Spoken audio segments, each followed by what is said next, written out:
به نام خداوند جان آفرین، حکیم سخن در زبان آفرین و درود بر پیامبر گرامی اسلام و به عرض سلام و خدمت هر یک شما برادران گرامی اسلام. دلم از بحر جنت در خروش است، نمیدانم که جنت چند فروش است. من از قول رسول الله شنیدم که جنت با عبادت در فروش است. الله را سپاسگزارم که باز هم توانستیم یک مدت کوتاه یک چند لحظه با شما باشیم و چند لحظه سیر داشته باشیم در اطراف جنت. و امروز به خواست خداوند در اطراف حوضها یا جویهای جنت کوتاهاً خواهیم صحبت کرد و چند راهی که ما را میتواند به جنت داخل گرداند. از جویهایی که در جنت واقعاً قرار دارند الله مهربان در سوره محمد خبر میکند. خداوند میفرماید مثل الجنة التي وعد المتقون، صفتی بهشتی که وعده داده شده است بر پرهیزکاران، بر انسانهایی که اهل تقوا هستند.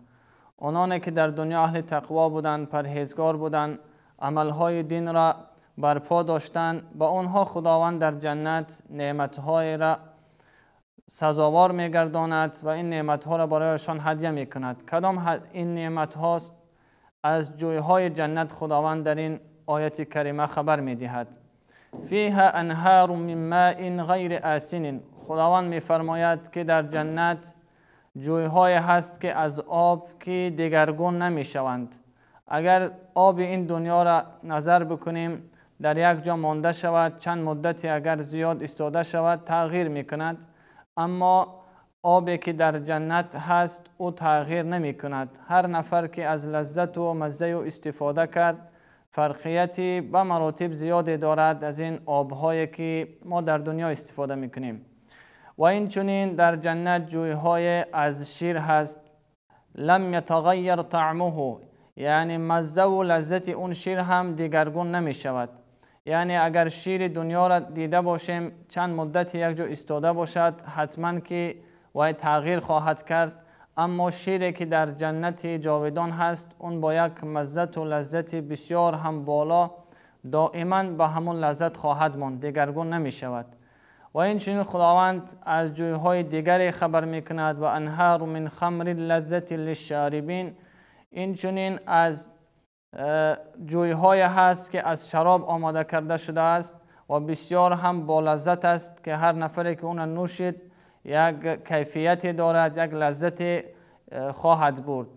و همین نقطه را باید دانست که شرابی که در این دنیا استفاده کرده می شود از شراب جنت خیلی فرق می کند.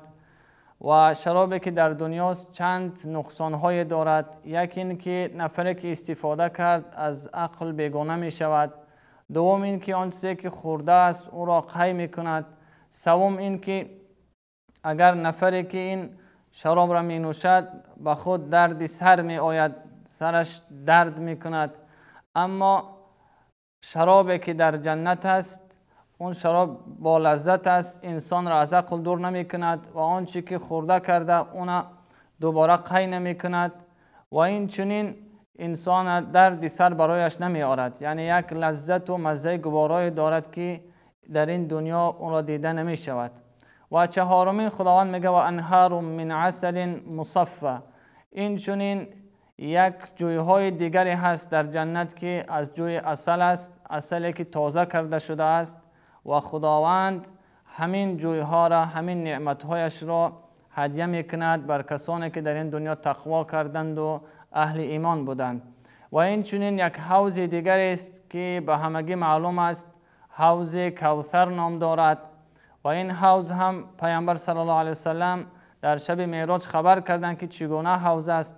یک حوض است که اطرافش از طلا آماده کرده شده است و این چنین راهگذرهایش از در و مروارید هست. باز هم تازه تر از برف است، سفیدتر از برف هست.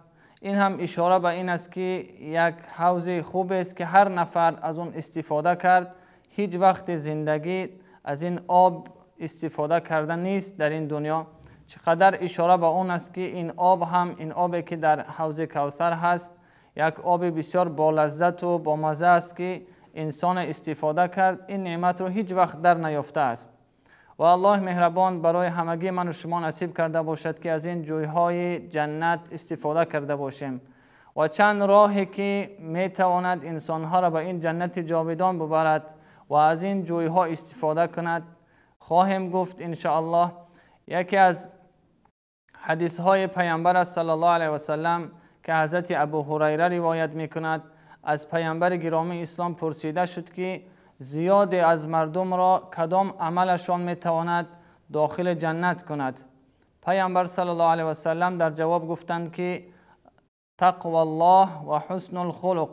اکثر امت پیامبر را، اکثر مردم را داخل جنت میگردند با دو عمل، یک این که تقوا داشته باشند، دوم این که اخلاق حمیده داشته باشند. از حضرت علی پرسان شدند که همین تقوا کدام معناست؟ تقوا چه معنا دارد؟ حضرت علی خداوند از او رضا باد فرمود که التقوا هی الخوف من الجلیل. تقوا این است که انسان از الله مهربان ترسیده باشد، خوف از خداوند داشته باشد، هر کجایی که هست، هر جایی که می رود از الله مهربان ترسیده باشد. و این چنین والعمل بالتنزیل و به قرآن کریم عمل کرده باشد، آن امرهایی که در قرآن آمده با آن عمل کرده باشد و آن چیزی که قرآن من می سازد، خداوند من می سازد، از آن خود را دور کرده باشد.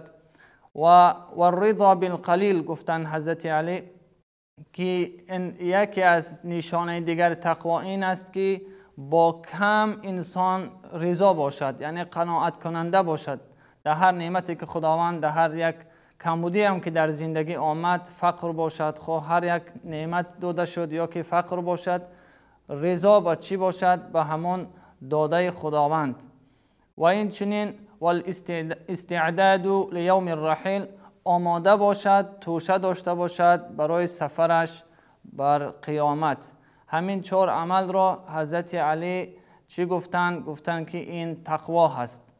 پس ببینید برادران عزیز، بینندگان عزیز که خداوند متعال راهی که ما به جنت می رویم پیامبرش برای ما بیان ساخت که حتما انسان باید تقوا داشته باشد تا این تقوا بتواند که انسان را به سوی جنت ببرد. و این آیتی را که پیشتر خواندیم در اطراف وصف جنت هم این چنین گفته شد که این صفت مؤمن هایی که خداوند بر آنها وعده کرده از جنت را که از این جوی ها استفاده میکنند همین است که از اهل چی باشند؟ از اهل تقوا باشند. خداوند متعال همه من و شما را اهل تقوا گردانیده باشد تا به این عملمان توانسته باشیم که نزد خداوند با سر بلند رفته باشیم.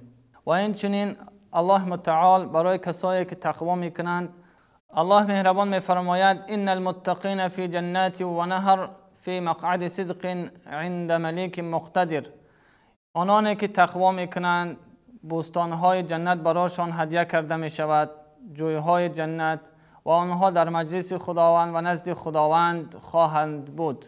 و خداوند ما را نصیب کرده باشد که همگی در این جنت جاودانش داخل شده باشیم و از این نعمتهای خداوند استفاده کرده باشیم. و السلام علیکم و رحمت الله.